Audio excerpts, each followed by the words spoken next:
Bismillahirrahmanirrahim. Assalamualaikum warahmatullahi wabarakatuh.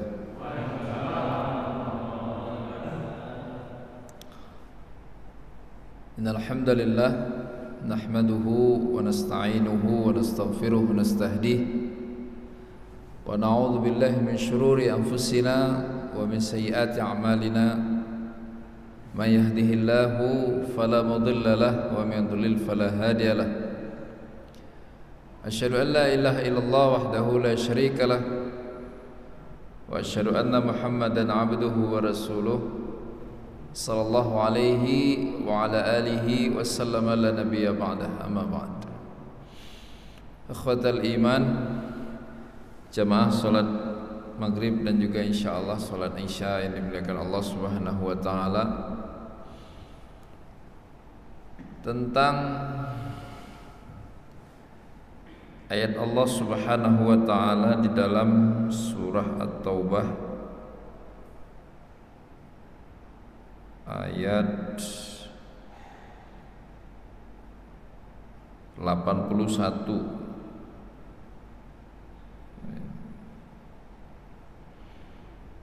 A'udzu billahi minasyaitonir rajim. Farihal mukhallafuna bimaq'adihim khilaf Rasulillah wa karihu an yujahidu bi amwalihim wa anfusihim fi sabilillah wa qalu la tanfiru fil har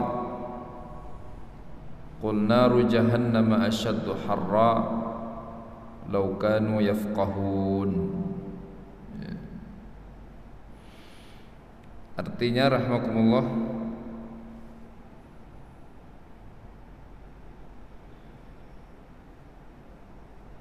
orang-orang munafik yang tidak ikut dalam perang Tabuk merasa bangga dengan ketidakhadiran mereka di dalam jihad fisabilillah, sambil menyalahi seruan Rasulullah sallallahu alaihi wasallam. Mereka tidak mau berjihad dengan harta dan jiwa mereka sebagaimana jihad yang dilakukan oleh orang-orang mukmin. Mereka menghasut kawan-kawan mereka sesama munafik dengan mengatakan la tanfiru fil har, janganlah kalian pergi berjihad dalam cuaca yang panas. Di perang Tabuk itu bertepatan dengan musim panas. Lantas Allah memerintahkan Nabi, wahai Rasul, katakan kepada mereka, neraka Jahannam asyaddu harra, lebih panas dibandingkan cuaca pada saat itu, seandainya mereka mengetahuinya. Nah, rahimakumullah, perang Tabuk, ya, perang terakhir Rasulullah sallallahu alaihi wasallam yang diikuti langsung oleh Nabi sallallahu alaihi wasallam pada tahun ke-9 Hijriah. Berarti Nabi tinggal setahun lagi wafat. Nabi wafat tahun ke-10 Hijriah. Jadi dapat berita itu kan setelah udah Fathu Mekah, ya kan? Fathu Mekah tahun ke-8 Hijriah. Ada dua penjelasan sejarah tentang penyebab perang Tabuk. Yang pertama, karena sudah penghujung masa Nabi SAW, sudah turun surat At-Taubah, sudah ada langsung perintah dari Allah untuk mengislamkan semua yang bisa dijangkau, maka harus diislamkan. Maka tersisa wilayah provinsi Romawi yang ada atau berlokasi di Jordania sekarang, sehingga Nabi ke sana. Itu penjelasan pertama. Penjelasan yang kedua, ada ancaman terhadap kota Madinah Sampai kabar kepada Nabi bahwa kota Madinah diancam akan diserang oleh orang-orang Romawi.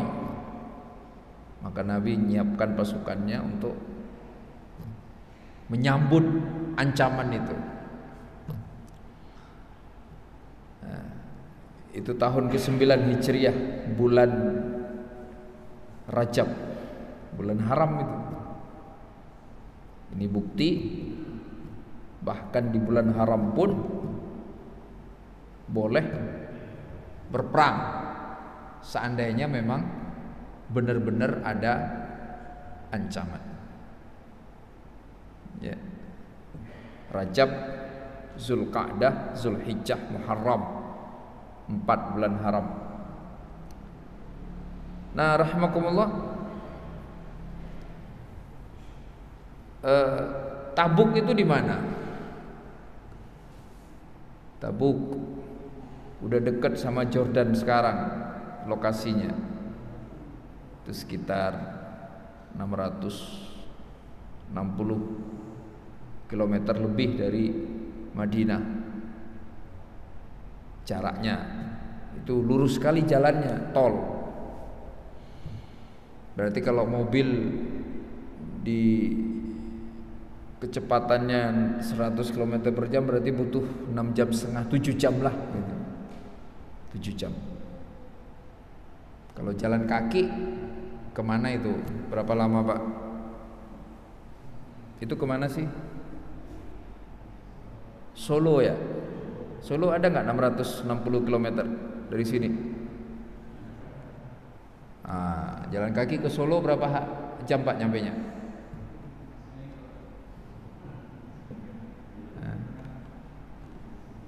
Kalau lewat tol, dibolehin lewat tol jalan kaki mungkin 7 hari kali ya.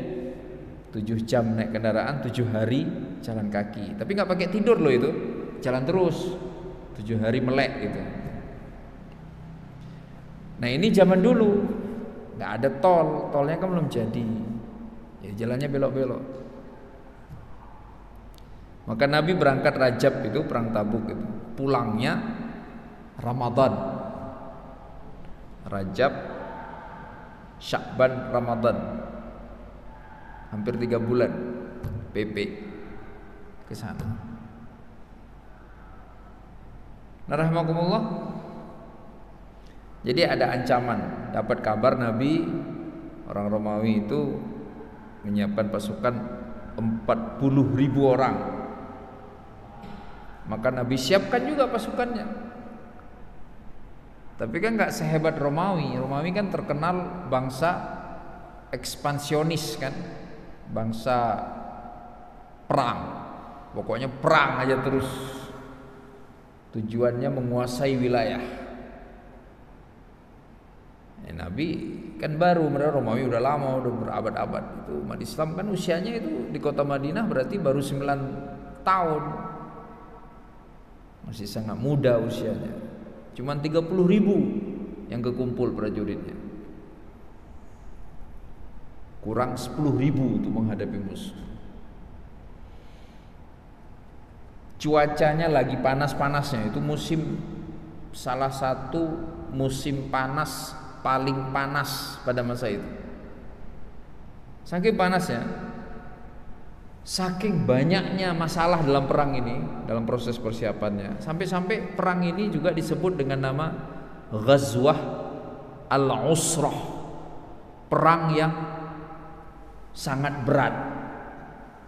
Inna ma'al usri yusr, al-usr. Jadi ini Ghazwatul Usrah, perang yang berat, panas, syadidul har. Kalau bapak-bapak jangan bayangkan panas, kalau orang bilang panas itu kayak panas sekarang, panas kita lah kan. Kemarin itu beberapa hari yang lalu di Kuwait tercatat suhu 50 derajat, setengah matang beneran. Kita mana ada sampai 50. Dan itu panas, udah gitu dananya sedikit karena kan baru Fathu Mekah. baru habis-habisan umat Islam waktu Mekah. Ya, banyak duafa, alat perangnya sedikit, dan jumlahnya kalah jauh dibandingkan jumlah pasukan Romawi. Nah, rahimakumullah, pertanyaannya sekarang, kalau tadi kan ada dua penyebab perang, kalau penyebab yang kedua itu, kenapa sih Romawi ingin menyerang Madinah? Persoalan hegemoni kawasan. Ya, mereka membaca lah Muhammad, kan tren dalam prinsip orang Arab itu, kalau seseorang sanggup mengajak keluarganya, sanggup menundukkan seluruh anggota keluarganya, itu berarti orang hebat dan benar. Itu standar orang Arab begitu zaman dulu. Maka mereka nunggu apakah Muhammad akan berhasil menundukkan suku Quraisy Mekah atau tidak. Tahun 8 Hijrah Nabi berhasil masuk Islam semuanya, afwaja itu kan, berbondong-bondong orang masuk Islam. Maka peta kawasan Jazirah Arabia itu berubah total. Yang tadinya beberapa suku tunduk kepada Romawi Timur, suku-suku itu gak berani lagi, walaknya berubah. Islam gak pernah maksa. Nah, khususnya yang dekat-dekat sama Syam itu, dekat Jordan itu kan ada suku-suku yang Kristen tuh, dia mulai labil, gak berani dia sungguh-sungguh hanya berwala kepada Romawi. Lah Muhammad udah menguasai semua, sallallahu alaihi wasallam. Romawi ketakutan, bahaya katanya, kalau dibiarkan maka harus diserang langsung ke kota Madinah. Tapi kan Nabi juga punya mata-mata, hanya bedanya mata-mata zaman dulu dengan zaman sekarang. Kalau dulu yang boleh dimata-matai hanya orang kafir yang memusuhi. Kalau sekarang orang memata-matai saudaranya sendiri, seiman seislam malah dimata-matai, padahal dilarang keras, itu dosa besar. Maka nggak enak banget kalau kerjanya jadi mata-mata saudaranya sendiri. Kenapa? Kata Nabi, wala tajassasu. Clear, statementnya jelas sekali, nggak bisa dimultitafsirkan. Jangan engkau memata-matai. Maka zaman Nabi bahkan munafik sekalipun nggak pernah dimata-matai. Abdullah bin Ubay bin Salul CS itu ketahuan kan kemunafikannya. Maknanya apa? Ketahuan ketidakjujurannya terhadap Islam, rencana-rencana makarnya terhadap Islam, tapi dia ngaku Islam. Pertanyaannya, pernahkah Nabi nyuruh sahabatnya memata-matai mereka? La. Karena dia bersyahadat. Nah, itu bedanya mata-mata. Nanti kan ada yang bilang, oh zaman Nabi aja ada mata. Oh beda banget. Nabi standarnya jelas. Kafir yang memusuhi dimata-matai. Kafir biasa juga nggak perlu dimata-matai. Bukan hanya nggak perlu, nggak boleh. Karena min husni islamil mar'i tarkuhu ma la ya'nih. Di antara ciri baiknya seseorang yang meninggalkan apa yang bukan urusannya. Jadi kalau bukan urusannya, ngapain mata-mati orang? Musuh jelas urusan kita tuh.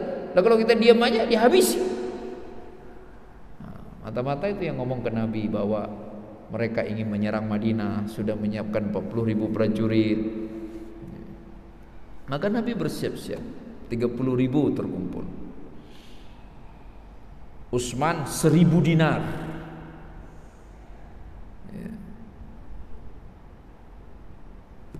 Umar setengah hartanya. Kan ditanya sama Nabi, apa yang kau sisakan di rumahmu? Dijawab oleh Umar, setengah hartaku. Umar merasa udah banyak banget. Ada Abu Bakar. Ditanya Abu Bakar. Begitu Abu Bakar infak hartanya, apa yang kau sisakan untuk keluargamu? Apa jawaban Abu Bakar? Allah dan Rasulnya. Itu perang Tabuk. Hadis itu tuh, persiapan perang Tabuk. Terperanjat Umar, kata Umar, aku tidak akan pernah bisa melampaui infaknya Abu Bakar. Masya Allah. Pelajarannya rahmatullah, nanti kita sampai ke ayatnya, bahwa umat Islam itu merespon ancaman. Jadi reaktif itu tidak selamanya negatif. Ya, karena ada orang kadang-kadang, ya jangan reaktif lah. Loh, kalau nggak reaktif, istri nggak sholat, diamin aja, itu namanya nggak reaktif. Berarti baik dong. Anak nggak sholat nggak diomelin. Nanti kalau anak, ya jangan reaktif gitu dong, ya biasa aja gitu. Aku nggak sholat gitu.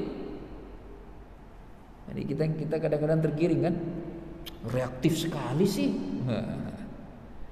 Justru kalau nggak reaktif, berarti kita nggak merespon. Nggak ada respon apa-apa, nggak ada respon, mati aja lah. Musuh dihusnuzoni kan musibah. Nabi ngajari kita nggak begitu. Ya. Kita nggak usah jauh-jauh banget lah. Ngelihat anak kita sekarang aja, khawatir dengan tantangan zaman, maka kita gelisah. Kalau dia matematikanya 50 misalnya, gelisah kita. Ini gimana sih? Kan era digital, serba pakai hitung-hitungan. Anak-anak nggak bisa berhitung, musibah. Khawatir.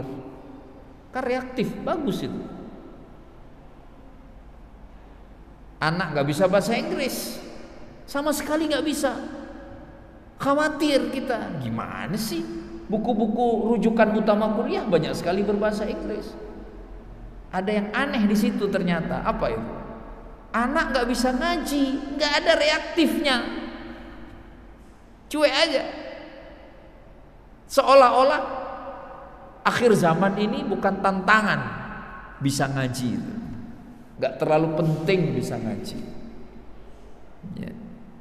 Bagi sebagian saudara kita masih seperti itu, ini nggak, nyantai aja. Anak nggak beragama, nyantai aja. Rahmakumullah, kita harus belajar ini dari Nabi SAW. Perintahnya begitu kan? Wa'iddu lahum mastata'tum min quwwah. Siapkan kemampuan semampumu, persiapan semampumu. Turhibuna bihi aduwallah wa aduwakum. Dengan itu engkau akan memberikan rasa takut kepada musuh Allah dan musuhmu. Terbukti perang Tabuk itu buktinya, Pak. Apa yang terjadi? Kan gak jadi perang. Orang sampai Nabi ke Tabuk, udah gak ada orang. Kemana? Kabur. Kok kabur? Takut mereka. Kan mereka dengar kisahnya bagaimana Muhammad menaklukkan Makkah, bagaimana beraninya prajurit Muhammad sallallahu alaihi wasallam. Tadinya niatnya nyerang Madinah, tapi bukan malah menunggu di gerbang Madinah. Nabi berangkat jalan kaki dalam musim panas yang sangat panas, jalannya hampir sebulan demi menghadang musuh di kampungnya yang berencana ingin menyerang Madinah. Kabur, Pak. Sejak saat itu umat Islam dengan mudah pelan-pelan menguasai Syam. Syam kan dibagi-bagi sama Eropa kan. Dulu Syam aja itu, Jordan, Palestina, Suriah, Lebanon.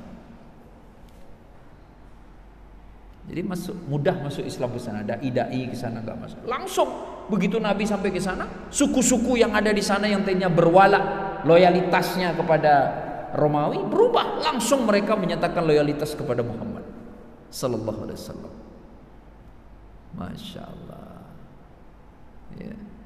Jadi rahimakumullah, ini ciri khas umat Islam, ciri khas umat Islam. Maka coba kita baca perang-perangnya Nabi itu, nggak pernah, Pak, zaman Nabi padahal umat Islam masih dikit, belum banyak, nggak pernah begitu dengar ancaman langsung tidur malam angkat selimut itu. Ah, biarin aja lah, orang mereka juga belum nyerang. Itu nggak pernah kejadian, Bapak. Itu kenapa umat Islam disegani, ditakuti, dihormati, dimuliakan. Itu alasannya. Ya, ya. Jadi nggak sempat, kemungkaran itu nggak sempat mekar. Dia baru mulai sedikit-sedikit itu langsung dihadang. Nggak selamanya menang. Kadang-kadang kayak Uhud misalnya kan. Tapi memberikan makna besar bahwa umat ini kuat dan berwibawa, rahimakumullah. Begitu dulu caranya umat Islam mempertahankan agamanya. Ya. Ke saudaraku, cara ini sebaiknya kembali kita jalankan pada hari ini. Ya. Begitu memang pastikan ada kabar apapun, serangan terhadap pemikiran, serangan terhadap pendirian, serangan terhadap ukhuwah persaudaraan, ya, maka harus diselesaikan, didatengin aja, kelar itu, rahimakumullah. Ya. Kalau enggak, ya hilang kita, tenggelam kita, rahimakumullah. Ya. Tapi kalau isu-isu ya nggak perlu. Tapi kalau sudah clear, ada rencana, datang aja, selesai udah masalahnya. Ya. Dulu kan kita begitu kan? Dulu kita diajari kan begitu. Dulu kenapa misalnya di rumah harus ada rencong, harus ada parang buat nebas leher misalnya, naruh di bawah ranjang. Terus kalau ngintip dari jendela rumah, kebun pisang, pohon pisangnya goyang-goyang padahal nggak ada angin, nggak nunggu disamperin tuh ke pohon pisang itu, nggak nunggu nggak apa-apa tutup kaca itu, lah disamperin ke sana malam-malam itu jam 1 malam biar jelas masalahnya apa. Ya. Kalau misalnya pulang malam ternyata pagar duri ada yang robek putus, dicari itu keliling dulu, ada orangnya enggak, maka terbangunlah kewibawaan seperti itu, rahimakumullah, enggak didiemin. Ya. Itu dulu kita belajar dari Rasulullah sallallahu alaihi wasallam. Pelajaran yang kedua, rahimakumullah, tentang yang tadi itu asyaddu harra, bahwa ujian itu memang berat, perjuangan itu ya berat. Ya, nggak ada perjuangan yang ringan. Kalau kita lihat ada orang enak sekarang berhasil, nyaman, itu karena dia berjuang lama. Setidaknya untuk bertahan dalam perjuangan, untuk bertahan dalam prinsipnya. Sahih? Untuk bertahan dalam prinsipnya. Ini fenomena perpolitikan itu kan begitu kan, kekuasaan apa saja begitu. Orang-orang yang bertahan dalam prinsipnya, dia pada akhirnya akan dapat kesempatan untuk menebarkan prinsipnya, seburuk apapun prinsip itu. Tapi orang yang nggak bertahan, hanya mengikuti keadaan, dia nggak punya prinsip, akhirnya mudah sekali tertindas. Contohnya sudah banyak sekali, rahimahullah. Berikutnya kita sampai ke ayat, kita kaji ayatnya. Farihal mukhallafun bimaq'adihim khilafa Rasulillah. Jadi ada yang bahagia, mukhallafun. Mukhallafun itu orang-orang yang ditinggalkan oleh Rasulullah sallallahu alaihi wasallam, ditinggal sama Nabi, jadi nggak diajak sama Nabi SAW dalam perang Tabuk. Pertanyaannya, emang ada orang ditinggalin nggak diajak? Kan nggak mungkin. Kalau Islam pasti diajak. Jawabannya, mereka adalah orang munafik. Abdullah lagi-lagi selalu itu tokohnya. Jadi selalu ada tokohnya. Orang munafik, Pak, susah sekali mau bersih gitu. Ada sahabat Nabi sempat munafik, akhirnya benar, tapi itu sedikit. Tapi kalau udah jadi tokoh, udah mengakar, itu udah berat sekali untuk bisa bersih. Jangankan hari ini, zaman Nabi aja itu udah. Kan Nabi rapat mempersiapkan pasukan, mereka juga rapat mempersiapkan pasukan. Jadi ada dua rapat itu. Abdullah bin Ubay bin Salul, dia nggak mau rapatnya bareng-bareng Nabi, dia siapkan sendiri pasukannya. Keluar dari kota Madinah nggak bareng juga, dia udah bersiap dengan pasukannya, teman-temannya itu. Rencana awal bilangnya, merekanya sepakatnya ikut Nabi nanti di jalan, tapi nggak taunya nggak ikut. Ini ungkapannya, la tanfiru fil har, ngapain panas-panasan, tunggu aja musuh di kota Madinah. Persis seperti yang mereka lakukan dalam perang Uhud. Kan munafik ketahuan pertama sekali di perang Uhud. Jadi munafik itu bapak-bapak, kalau dalam keadaan damai begini nggak kelihatan. Kita susah ngebedain nih munafik apa jujur. Kalau keadaan aman begini kok enak-enak. Kapan tuh kelihatan? Kalau ada syada'id, situasinya mulai mencekam, nah, kelihatan tuh munafik. Ujiannya mulai meningkat, baru kelihatan munafik. Ini contohnya masjid aja nih ya, saya kasih tahu antum. Mau lihat munafik siapa? Mudah Pak. Ini kan masa wabah nih, ujian berat, orang meninggal banyak gara-gara wabah. Di antara ciri munafik apa? Waktu mau tutup masjid kenceng banget, tutup masjid. Giliran kasus menurun, kemarin kan sempat nurun kan, 0 kasus, aman, MUI-nya udah bolehin, kabupatennya udah bolehin, gugus tugas sudah bolehin buka masjid, tetap dengan protokol kesehatan. Nggak ada tuh dari lisannya keluar kata-kata yuk ke masjid, udah aman. Nggak ada. Dia kapan kedengaran suaranya? Kalau kedengaran suaranya hanya selalu munculnya tutup masjid. Munafik itu. Harusnya seimbang dong. Begitu kasus naik, ngomong tutup masjid, kita jaga saudara-saudara kita. Begitu kasus aman, kata gugus tugas boleh buka, kata Pemda boleh buka, aman, ngomong juga, yuk ke masjid saudaraku, sudah aman. Lah kagak. Ada mau lebih parah lagi Pak? Ada. Dia nggak ke masjid sama sekali, tapi dia ngomong itu masjid kok nggak ditutup ya? Itu lebih parah lagi, itu munafiknya. Kelihatan. Ya kan? Harusnya sebagaimana nyaring menyuarakan tutup dulu masjid karena emang lagi ada wabah, tapi juga nyaring menyuarakan ayo kita sholat ke masjid, lagi aman nih, kasus 0 misalnya gitu. Kalau sekarang kan memang lagi naik lagi kasusnya. Jadi kalau ada syada'id ketahuan, kalau normal nggak ketahuan munafik. Ya, itu farihal mukhallafun, bagi bahagia orang-orang yang ditinggal sama Nabi. Quran nyebutnya, Allah nyebutnya ditinggal sama Nabi, padahal mereka ingin meninggalkan Nabi. Kenapa Quran nyebutnya mereka ditinggal oleh Nabi? Karena apa? Mereka nggak akan ikut Nabi ke surga.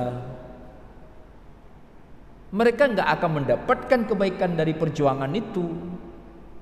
Begitu mereka berniat meninggalkan Nabi, maka Nabi meninggalkan mereka. Siapa yang lebih besar dampaknya? Mereka meninggalkan Nabi atau Nabi meninggalkan mereka? Lebih besar dampak Nabi meninggalkan mereka. Lah kita kalau ninggalin Nabi, apes kita apa? Habis kita. Lah kalau sampai Nabi ninggalin kita, musibah kan? Kalau kita ninggalin Nabi, emang apa dampaknya ke Nabi? Ke Nabinya nggak apa-apa, aman-aman aja Nabinya. Tapi kalau Nabi ninggalin kita, selesai rahimakumullah. Makanya mukhallafun isim maf'ul. Tapi anehnya apa? Dia seneng, bahagia. Masya Allah, bahagia.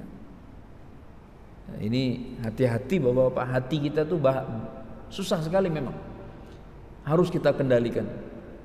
Ya, sebagian orang itu Dia kalau yang kena positif itu orang masjid, nggak didoain kesembuhannya, diam aja dia. Orang rajin ke masjid, malah dalam hatinya apa? Ngomongnya apa di luar? Lagian ke masjid mulu. Padahal tuh orang positifnya di kantor. Rusak hatinya, hati munafik ini, Pak. Nggak cinta dia sama saudaranya seiman. Tapi kalau yang positif itu orang nggak pernah ke masjid, oh kenceng dia. Kita doakan cepat sembuh, insya Allah nggak apa-apa. Inna lillahi wa inna ilaihi raji'un. Yang mendarah daging kebenciannya kepada orang soleh itu. Ya. Nah, saudaraku yang dimuliakan Allah Subhanahu Wa Taala, jadi jangan sampai bahagia ditinggal oleh Nabi. Jadi harusnya kita berduka kalau sampai ditinggal oleh Nabi Sallallahu Alaihi Wasallam.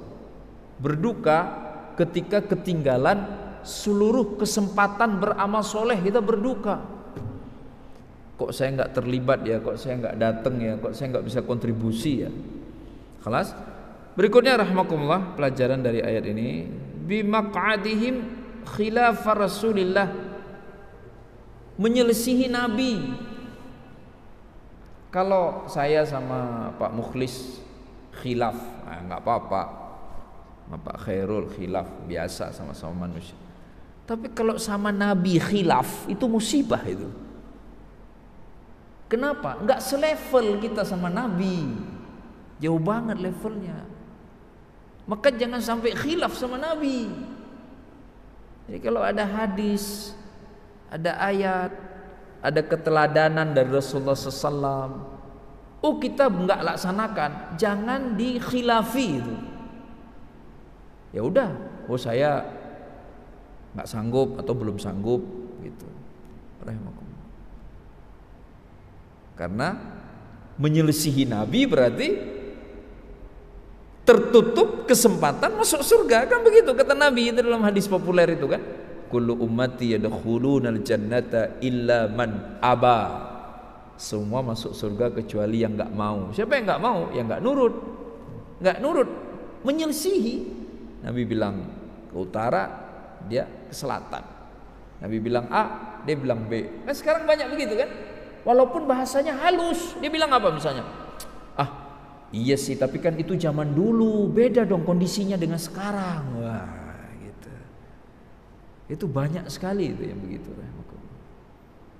Ini kita harus hati-hati, jangan sampai kalau itu terjadi, senang beda jalan dengan Nabi, masuklah kita dalam kategori munafik. Ini kata Quran, bukan kata saya. Mukhallafun jadinya kita. Maka hidup ini berupaya jadi kayak Nabi aja gitu ya, Nabi. Banyak sekali yang masih harus kita perjuangkan. Contoh apa? Ini yang paling sederhana bapak-bapak ya, masker nih, kita pakai masker semua kan. Saya masker. Kan Nabi mengatakan, iyyakum wadh-dhann fa inna dhanna akdzabal hadits. Jauhi prasangka. Prasangka itu seburuk-buruk ucapan. Itu hadis. Ayatnya istanibu katsiran minadh-dhann inna ba'dadh-dhann itsmun. Jauhi banyak prasangka. Sebagian dari prasangka dosa. Dia pakai masker, dalam hatinya apa? Biar saya nggak terkontaminasi virus dari saudara saya. Bapak jawab jujur, itu suuzon nggak Pak?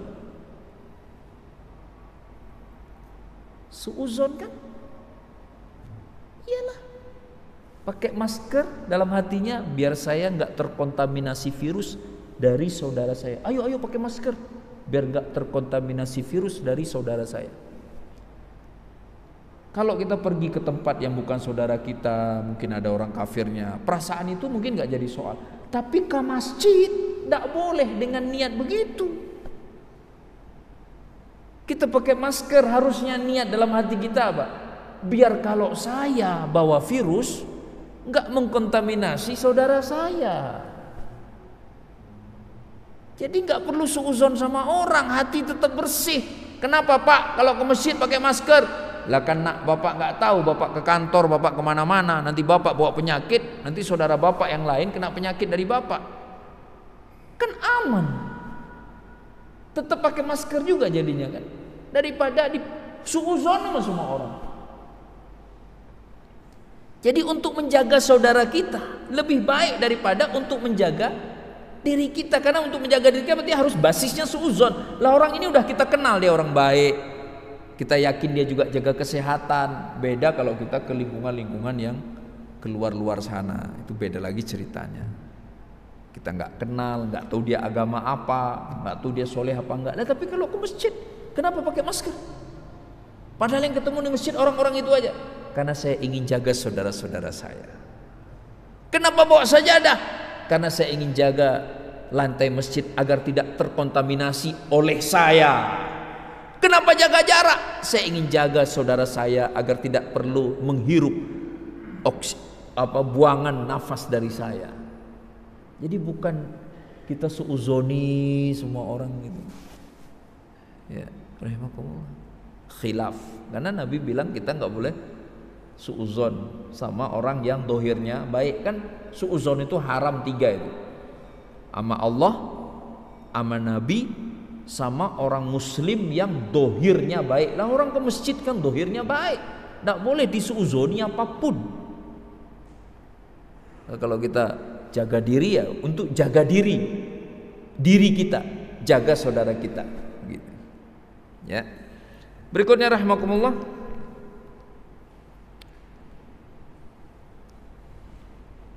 wa karihu an yujahidu bi amwalihim wa anfusihim fisabilillah. Mereka tidak bersedia untuk berjihad dengan harta dan jiwa mereka di jalan Allah Subhanahu wa taala. Ya. Itu ciri khas yang tadi saya sampaikan. Ketahuannya pada saat jihad. Kalau zaman Nabi selalu. Jadi perang Uhud itu persiapan perang Uhud. Peristiwa pertama terbongkarnya kemunafikan. Ya, ketahuan, oh ini ternyata munafiknya ini orangnya nih, gitu. Ya. Berikutnya rahimakumullah, tidak bersedia berjihad. Wa qalu la tanfiru fil har, qul naru jahannam asyaddu harra. Kata mereka jangan ikut perang karena sedang panas-panasnya. Kata Allah, Muhammad sampaikan kepada mereka neraka jahanam lebih panas. Artinya apa? Artinya mereka ke neraka jahanam. Ya, munafik itu ke neraka jahanam. Ya. Laukanu yafqahun, seandainya mereka paham. Kesimpulannya, Bapak-bapak yang dimuliakan Allah Subhanahu wa taala, sekali lagi kita bukan dalam rangka untuk menyibukkan diri kita menuduh orang lain munafik, tapi untuk menjaga diri kita agar tidak jatuh dalam kemunafikan. Maka yang harus kita lakukan sekarang ini adalah terus menerus berupaya membaca sirah Nabi, perjalanan hidup Nabi, harus jadi pelajaran, harus menginspirasi ya, perjalanan hidup Nabi itu, agar kita memiliki pedoman bagaimana seharusnya menjalani hidup ini. Kemudian yang kedua, rahimakumullah, yang harus kita lakukan juga adalah selalu bersedia untuk tidak menyelisihi Nabi. Apapun yang kita ketahui dari Nabi, maka kita upayakan untuk kita amalkan. Apapun, sekecil apapun itu. Nabi sering bersih-bersih gigi, ya kita kalau bisa juga ikut sering bersih-bersih gigi. Nabi menghargai tetangga, kita ikut menghargai tetangga. Nabi mudah memberi maaf, kita ikut mudah memberi maaf. Nabi suka membantu, kita ikut suka membantu. Nabi enggak pilih-pilih orang Islam, maka kita juga enggak pilih-pilih orang Islam. Ya. Ini kadang-kadang kita pilih-pilih kan, ini nggak sengaja, contoh bapak-bapak nggak sengaja. Ya, beberapa alim ulama doa, coba antum perhatikan.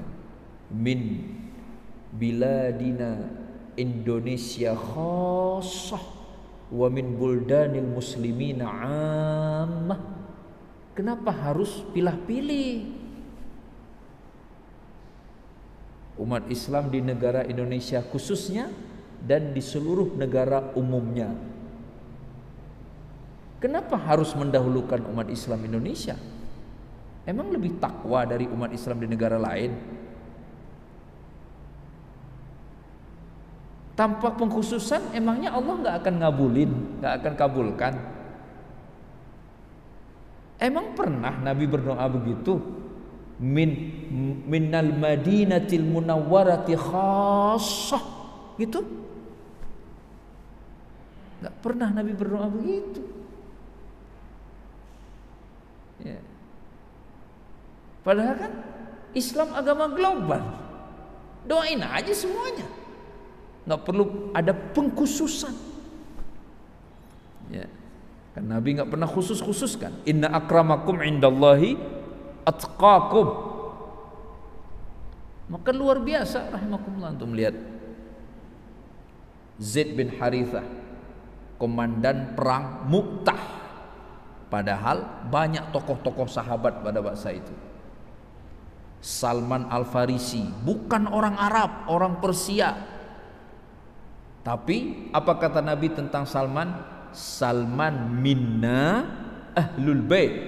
Salman sudah kita anggap sebagai keluarga kita. Abdullah ibnu Mas'ud bersama maknya bukan keluarga Nabi, orang biasa, biasa banget. Tapi sering bantu Nabi, keluar masuk rumah Nabi, sampai-sampai banyak orang baru masuk Islam waktu itu di kota Madinah berpikir Abdullah ibnu Mas'ud dan emaknya itu adalah kerabat dekat Nabi. Bilal bin Rabah udah budak hitam lagi, muazin Nabi, kedudukan istimewa itu, dan pernah jadi gubernur kalau nggak salah di Bahrain. Masya Allah, banyak banget. Ammar bin Yasir.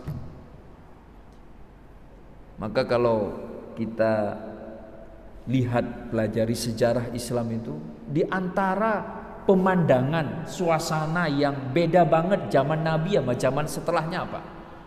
Kata ulama sejarah itu, di antaranya zaman Nabi itu ad-du'afa yajlisuna ma'al kurama, orang-orang doif duduk-duduk di majelis orang-orang terhormat. Masya Allah. Sekarang nggak gitu kan? Nanti kalau orang-orang terhormat majelisnya sendiri, yang taif du'afa di luar-luar sana, jangan deket-deket. Dulu nggak begitu. Ya duduk aja bareng-bareng, duduk ngobrol biasa aja. Nggak pernah itu dalam sejarah Abu Bakar kalau duduk-duduk pasti ada Abu Bakar, Umar, Utsman, Ali, Nabi, itu doang berlima. Lah, nyampur. Itu ciri khas masa itu. Hari ini mulai hilang gitu. Banyak orang-orang ngaku dia soleh, baik hati, tapi kalau udah saya nggak ngobrol lagi sama si fulan, ini kan udah rendah derajatnya gitu. Itu terjadi lah, memandang, memisah-misahkan, jadi ada kelas-kelas sosial, padahal Islam tidak pernah mengakui itu. Ya, jadi rahimakumullah, kita berusaha untuk tidak menyelisihi. Yang ketiga, yang terakhir sekali, selalu bersiap untuk menghadapi setiap tantangan di dalam Islam. Nah, ini kita saling ingatkan. Kan nggak sedikit orang kalau kondisi normal, aman, ya dia oke-oke aja, kelihatan baik. Tapi ujiannya nanti akan tiba. Apakah dia masih oke atau enggak? Sumber ujian bisa macam-macam. Bisa diri sendiri, bisa istri, bisa anak-anak, bisa masyarakat, bisa penyakit yang kayak gini, wabah, macam-macam sumber ujian. Ya, sumber ujian.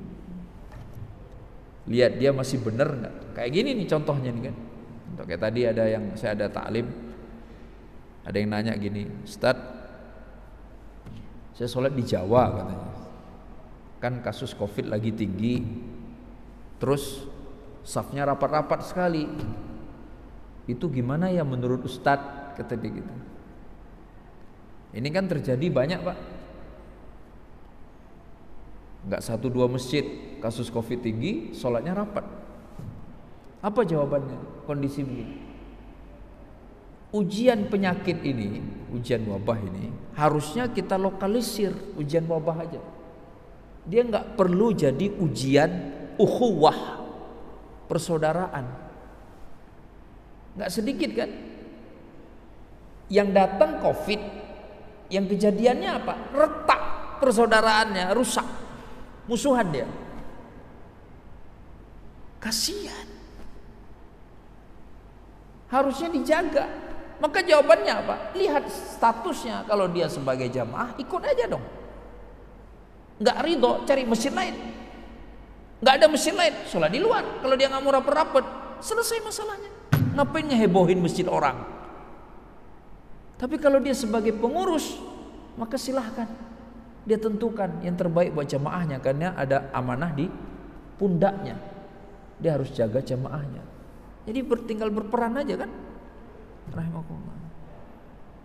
Jadi selalu ada ujian. Tapi yang nggak siap dengan ujian ini, dia jamaah, dia pengen ngatur. Unik sekali. Ya. Jadi rahimakumullah, selalu ada ujian. Ini kelihatan kalau jujur imannya, dia ikuti konsep kepemimpinan dalam Islam itu. Saya sebagai apa nih? Makmumkah, imamkah? Makmum, saya ngikut. Tapi saya nggak siap, ya saya melipir. Saya nggak ganggu-ganggu keputusan imam. Apalagi sudah masuk kategori ijtihadi, ya kan?